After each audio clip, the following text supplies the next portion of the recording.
Donald Trump. It's just me, Paula Poundstone. I was just playing with the cats.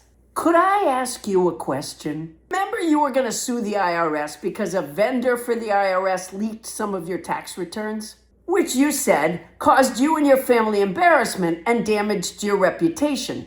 And of course, because you are the president, technically you were the plaintiff and the defendant, which hasn't really been tested legally, but that was your claim. And that's how some bottom feeder came up with the idea of the quote-unquote settlement of the enormous slush fund for the January 6th violent attackers and the ridiculous arrangement that your taxes couldn't be investigated. So many embarrassing things have happened to you in the last few days even. You must have a whole raft of lawsuits.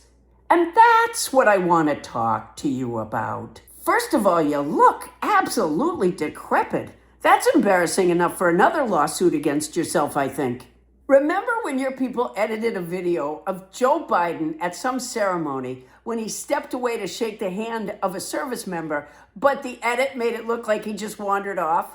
There's a video of you wandering off after the G7 photo yesterday, and the other leaders say, the other way. And it wasn't edited to make it look that way. You were just wandering off. I don't think that's hugely embarrassing. People make mistakes. But with the right judge, you should be able to get something from you for it. The cage match was embarrassing, but you slept through it. So I don't think you can sue for embarrassment. There is no Iran deal. There is a memorandum of understanding, which is so embarrassing after all the bagging on Obama's deal you've engaged in. It shines a light on your very lame memo of understanding, which apparently includes giving Iran $324 billion. I've already heard some sort of word gumbo saying it won't come from the American taxpayers, and you know what that means.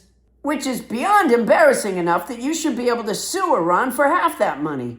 You made a social media post saying, I hereby authorize the toll-free opening of the Strait of Hormuz. Donald, you don't control the Strait of Hormuz, remember? You don't get to hereby authorize when you lose. You can try to hi-hosey if you want. I don't mean to embarrass you, because I can't afford it, but why do you look so awful?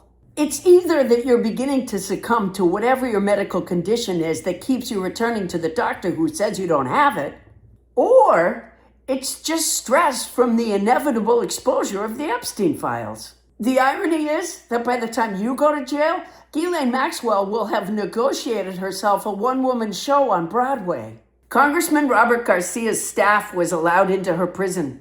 They said it was like a community college campus. It has trees and fountains. I'll bet it looks better than the algae-clogged reflecting pool you bragged about fixing. That's gotta be embarrassing enough to bring home the bacon. You know I like you, Donald. And I want you to promise me something.